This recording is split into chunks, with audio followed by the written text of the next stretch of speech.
မိုးကုန်းနဲ့မိုးမိတ်မှာလက်တလောတိုက်ပွဲတွေဖြစ်နေရဆိုပြီးမဲ့ TNLA ကစစ်ကောင်စီတပ်ကိုအဲ့ဒီမျိုးတွေလွှဲပြောင်းပေးလိုက်ပြီဆိုတာသိကြနေပါတယ်ဘလို့နောက်ခံအကြောင်းရင်းကအကြောင်းပဲဖြစ်ဖြစ်အခုလိုလုပ်ရတာမဟာမိတ်ယုံကြည်မှုပြည့်ရွှဲနေတဲ့ဖြစ်ရက်လို့ပြည်သူအများကယူဆနေကြပါတယ်အထူးသဖြင့် TNLA ခေါင်းဆောင်ပိုင်းကစစ်အုပ်စုနဲ့သဘောတူညီမှုတွေအကြောင်းပြည်သူတွေထံပွင့်ပွင့်လင်းလင်းရှင်းပြရမယ့်အစားကပြာလိုစာလိုတွေနဲ့ပဲချွဲသိမ့်နေတာကိုမြင်ရပါတယ်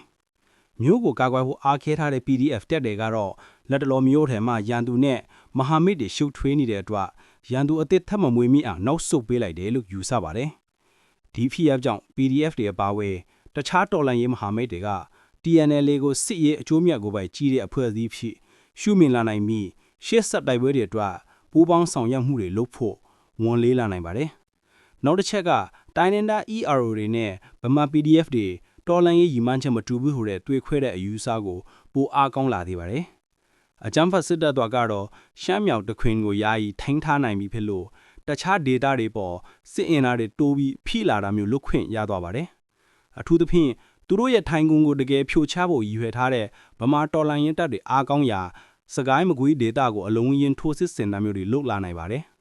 ဒါပေမဲ့ကောင်းတဲ့ဘက်ကကြည့်ရင်ဒီဖြစ်ရဲ့ကြောင့် PDF RDF တွေပုံမရင့်ကျက်လာပြီး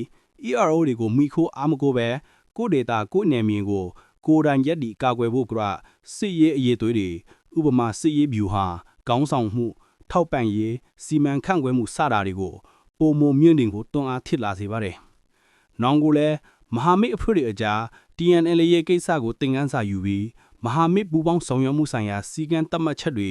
သဘောတူညီမှုတွေကိုပုံမရှင်းရှင်းလင်းလင်းသတ်မှတ်ဖို့လိုအပ်တယ်ဆိုတာကိုနားလည်လာပါလိမ့်မယ်။ဒါဟာပုံမခိုင်မာတဲ့မဟာမိတ်ဆက်ဆံရေးတွေအတွက်အခြေခံဖြစ်လာနိုင်ပါတယ်။အချုပ်ပြောရရင်မဟာမိတ်တွေအကြားယုံကြည်မှုပြည့်ညွှန်းခြင်းရဲ့အကျိုးဆက်အကိုတော်လှန်ရေးအညီမှုကိုပြင်းပြင်းထန်ထန်ထိခိုက်စေပြီးစစ်အုပ်စုကိုအခွင့်အရေးပေးလိုက်တယ်လို့ဖြစ်စေပါတယ်။ဒါပေမဲ့ရေမှာ PDF နဲ့ဒေသခံကာကွယ်ရေးတပ်ဖွဲ့တွေဟာစစ်ရေးရာပုံမရင်းချက်လာက